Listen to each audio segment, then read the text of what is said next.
Canon's found a way to make their lenses smaller and lighter for video and stills hybrid cameras through a process of miniaturization, while also improving accuracy. Will this new construction design be applied to the Canon RF 200 to 500mm and other Canon zoom lenses?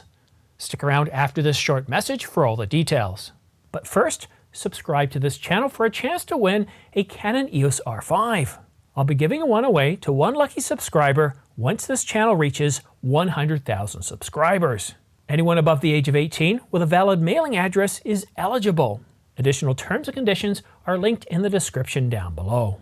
In a recent Japanese patent filing, JP 2023-160530, filed on April the 22nd, 2022, and published on November the 2nd, 2023, Canon clearly identifies the direction of their zoom lens development. In the patent's problem statement, Canon states that their problem is, well, being able to provide an optical apparatus capable of realizing miniaturization while being able to detect the lens position with high accuracy. The current size of Canon's lenses and their weight is evidently seen as a problem. Every single patent application seems to take on a life of its own, have its own persona, but what caught me most about this particular patent application was the problem statement, that Canon is admitting publicly that their zoom lenses are just a little bit too, how do I put this delicately, portly, that they're just a little bit too big.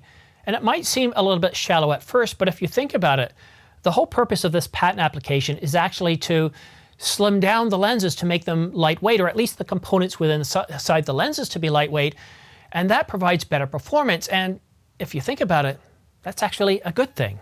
Canon states that the patent applies to optical devices such as digital cameras or video cameras that are coupled with interchangeable lenses.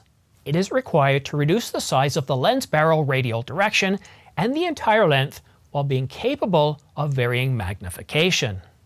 And while it's important to know the problem statement they're trying to solve and what products it's going to affect, it's also important to know how they're going to do it.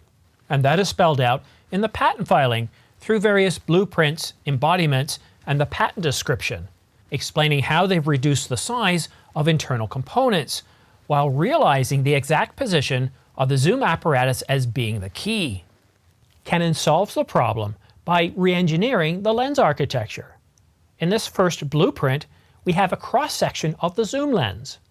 Canon states that the detection device, represented here by 106, along with the guide cylinder, represented by 107, holds the lens group together so it's movable. This blueprint provides a better cross-section, showing us the cam cylinder, here represented by item 108.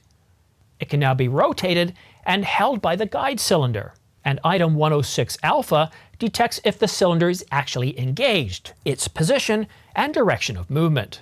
The fixed barrel, represented by 109, is what contains the guide barrel, the cam barrel, and the detection device. Once the lens detects zoom has been engaged, represented by 108C and 107B, the cylinder then moves forwards or backwards along the optical axis with respect to the cam barrel.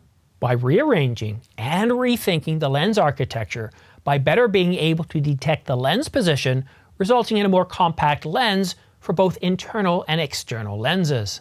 Canon is essentially rearranging and rethinking the lens architecture by being better able to detect the lens position, resulting in more compact lenses for both internal and external zooms. While it can certainly take several years for a patent application to actually make it to a product, if at all, I think what's been going on here is all the research and development into this patent application has gone on for many, many years, and what we're seeing now in lenses such as the Canon RF 100 to 500mm is a much lighter lens than previous EF lenses, and the use of plastics and other components that are certainly lighter, and what that allows it to do is to be able to function a whole lot more efficiently. I've said it many times before that the image stabilization on this lens is shockingly amazing. It's got to be the standout feature of this lens. When I can actually shoot handheld on a boat, shooting video, not just stills with a high shutter speed of 1/2000th of a second, but when I can shoot video and it looks smooth, that's really impressive.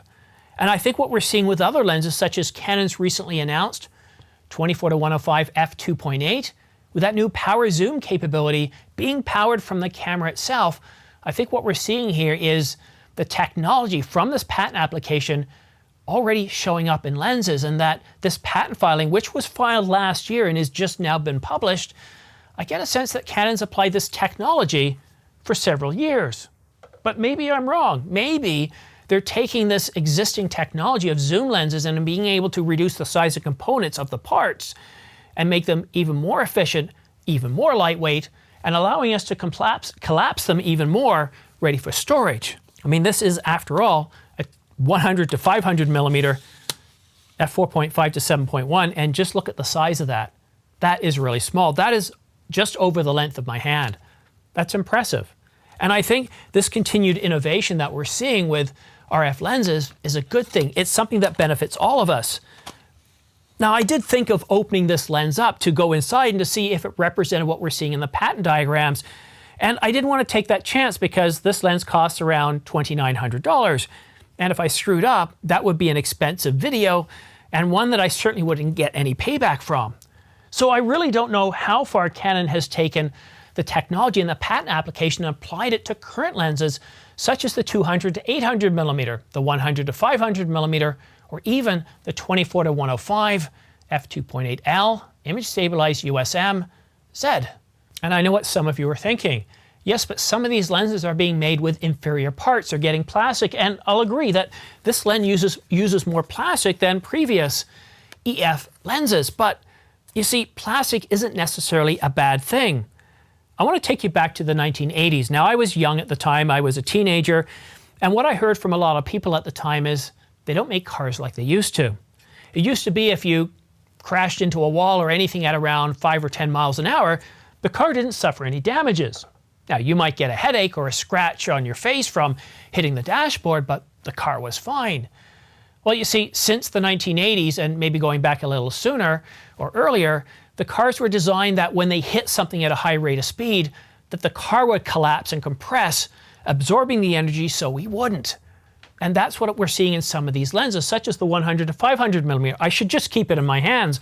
But the plastics that are being used on these lenses aren't so that way they can skimp out on materials to have a larger profit margin. But the way certain plastics are used, they can absorb shock, they can absorb dents and other potential damaging shocks that might have happened with EF lenses that we're not seeing with RF lenses. And I think that's a good thing. Canon rumors said that the RF 200 to 500 millimeter f2.8 is due out over the next 6 months, and it's currently being tested in the field. Now, while we don't know if the technology from this patent has been applied to current lenses such as the 200 to 800 millimeter, there's a pretty good chance that it has been applied to the RF 200 to 500 millimeter f2.8. And if you like this video, please consider using my affiliates down below or in the description if you're looking at purchasing camera gear, lenses, and accessories from Adorama, B&H, or Amazon.com. I do get a small commission back depending on who you buy from and when you buy from, but those proceeds, well, they don't cost you anything more. If you're getting something on sale, you're still getting it on sale. But the difference is I get a little commission back, which really goes to help funding this channel. And that's terrific. You don't have to pay for subscriptions. You don't have to sit through 45 seconds of use space or all those various VPN commercials. I get right to the news. I get right to things. All I have is maybe a 5 or 7 second message, and that's it. And those of you that have used my affiliate links in the past, thank you so much. This channel wouldn't be where it is today without your support. So if you want to stay up to date on all the latest camera gear news and rumors, yeah, that wasn't the best transition, was it? What I'm trying to say is if you want to stay up to date on the latest camera gear news and rumors, major and minor news rumors on all the major camera brands, then go ahead and subscribe to this channel, but also follow me on X. There are videos or stories that aren't quite big enough to have their own separate video, and I'll just tweet out the information.